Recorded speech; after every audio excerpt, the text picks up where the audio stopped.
Today we shall look into a topic, dysphagia. This is difficulty in swallowing. Hello, I am Dr. Meena Priyadarshini. I am Senior ENT Consultant Surgeon from Apollo Hospitals, Madurai. Segregate this chapter into three. One is among children and one is adult and the other in diabetics.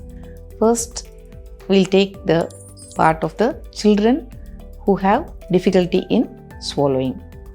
Children usually have tonsillitis, that is an enlarged tonsils with the infection which causes difficulty in swallowing.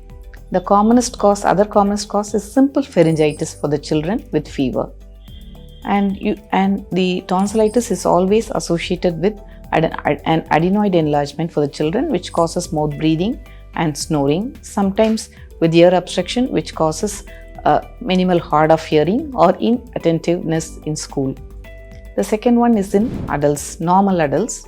Usually this is again a tonsillitis or pharyngitis, and sometimes in adults if there is difficulty in swallowing for greater than 6 weeks, then we have to look into causes of the dysphagia, difficulty in swallowing, by an endoscopy, which we have to rule out the organic causes, that is tumors that block the food passage. That it can be in the throat, that is pharynx, or it can be in the esophagus. So an endoscopy and a laryngoscopy plus an endoscopy to look into the esophagus will help us. The third is the diabetics.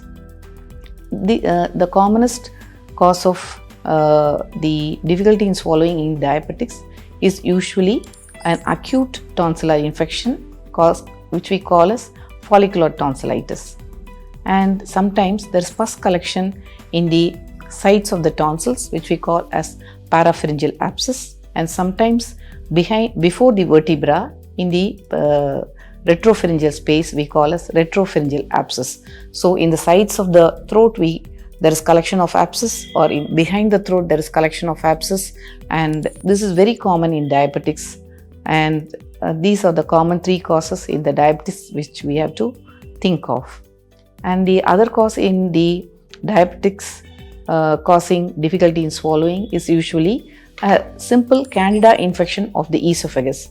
The esophagus is completely filled with the candida infection, whitish infection, which causes dysphagia, and antifungal treatment for 7 days after confirming either in the form of injectables or tablets will help. And other causes in old age always should be ruled out as for a cancerous tumors.